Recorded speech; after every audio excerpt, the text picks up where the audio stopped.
अभी तक लोग सोचते थे कि एक बार अगर ग्रीन कार्ड मिल गया तो अमेरिका में रहने की गारंटी पक्की हो गई। लेकिन अब हालात बदल रहे हैं। अमेरिकी सरकार ग्रीन कार्ड होल्डर्स की सख्ती से निगरानी कर रही है और लोगों को एयरपोर्ट पर रोककर उनके ग्रीन कार्ड सरेंडर करवाए जा रहे हैं। बहुत से भारतीय ग्रीन कार्ड होल्डर्स को इमिग्रेशन ऑफिसर्स द्वारा फॉर्म I-407 साइन करने के लिए दबाव डाला जा रहा है, जिससे उनका ग्रीन कार्ड रद्द हो सकता है। ये सब आखिर हो क्यों रहा है? क्या ट्रंप सरकार नए सख्त नियम लागू कर रही है? क्या अब ग्रीन कार्ड भी सुरक्षित नहीं रहा? इस वीडियो में हम आपको पूरी जानकारी देंगे, बताएंगे क्या हो रहा है, किन लोगों पर असर पड़ने वाला है और इस स्थिति से बचने के लिए आपको क्या करना चाहिए। दरअसल हाल ही में यूएस डिपार्टमेंट ऑफ स्टेट ने अपने ऑफिशियल एक्स अकाउंट पर एक स्टेटमेंट जारी किया, जिसमें यह साफ कहा गया कि वीजा स्क्रीनिंग सिर्फ वीजा इशू होने तक लिमिटेड नहीं है।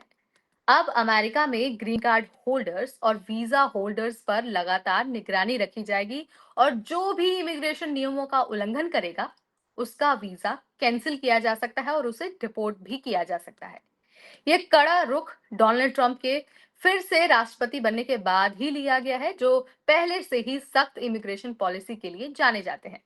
वाइस प्रेसिडेंट जेडी वांस ने हाल ही में एक इंटरव्यू में कहा है कि ग्रीन कार्ड का मतलब ये नहीं है कि कोई व्यक्ति हमेशा के लिए अमेरिका में रह सकता है। उन्होंने कहा कि अगर सरकार चाहे तो ग्रीन कार्ड होल्डर्स को भी डिपोर्ट किया जा सकता है। अमेरिका का तर्क ये है कि कई भारतीय ग्रीन कार्ड होल्डर्स लंबे समय तक भारत में रहते हैं, जिससे लगता है कि वो अमेरिका में स्थायी रूप से रहने में इंटरेस्टेड ही नहीं है। अब सीबीपी यानी कि customs and border protection officers airport पर ग्रीन कार्ड होल्डर्स से जबरदस्ती फॉर्म I-407 साइन करवा रहे हैं, जिससे वो अपना ग्रीन कार्ड सरेंडर करने पर मजबूर हो जाए। जिन लोगों ने साइन करने से मना किया, उन्हें डिटेंशन या फिर डिपोर्टेशन की धमकी दी जा रही थी। इस नीति का सबसे ज्यादा असर बुजुर्ग भारतीय ग्रीन कार्ड होल्डर्स पर पड़ रहा है। बहुत से भारतीय हर साल भारत आते जाते रहते हैं, खासकर ठंड के मौसम में। पहले अगर कोई ग्रीन कार्ड होल्डर 6 महीने से ज्यादा अमेरिका के बाहर रहता था, तो उसे एंट्री पर एक्स्ट्रा पूछताछ का सामना करना पड़ता था। लेकिन अब 3 से 4 महीने के छोटे ट्रिप्स के बाद भी ऑफिसर्स की जांच सख्त हो गई है। कुछ बुजुर्गों ने बताया कि अमेरिकी एयरपोर्ट्स पर अधिकारियों ने उन पर दबाव डाला कि वो खुद अपना ग्रीन कार्ड सरेंडर कर दें, वरना उन्हें डिटेंट वरना उन्हें डिटेंशन या फिर जबरदस्ती डिपोर्ट करने की धमकी दी गई। अमेरिका में इमिग्रेशन के खिलाफ माहौल बन रहा है। ट्रंप सरकार ने पहले ही कई सख्त इमिग्रेशन पॉलिसीज लागू की हैं और अब ग्रीन कार्ड होल्डर्स को भी टारगेट किया जा रहा है। भारतीय इमिग्रेंट्स जो सालों से अमेरिका में रह रहे हैं, अब ये सोच रहे हैं कि क्या उन्हें जल्द से जल्द अमेरिकी नागरिकता ले लेनी चाहिए।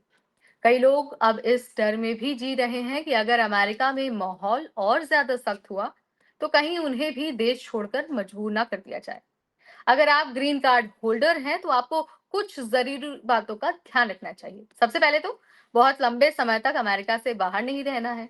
अगर सीबीपी ऑफिसर आपसे फॉर्म I-407 पर साइन करने के लिए कहते हैं, तो तुरंत किसी इमिग्रेशन लॉयर से आपको सलाह लेनी है। इसके अलावा अपने सभी इमिग्रेशन डॉक्यूमेंट्स अपडेटेड रखना है और जरूरत हो तो अमेरिकी नागरिकता के लिए आवेदन भी कर देना है। अगर आप अमेरिका में रहना चाहते हैं तो किसी भी नए इमिग्रेशन नियम को ध्यान से समझिए और उसका पूरा पालन करिए। तो यहाँ पर मैंने आपको सारी चीजें बता दी हैं, समझा दिया है और ये भी बता दिया है कि आखिर अब ट्रंप इतना सख्त ग्रीन कार्ड होल्डर्स के साथ क्यों हो रहे हैं।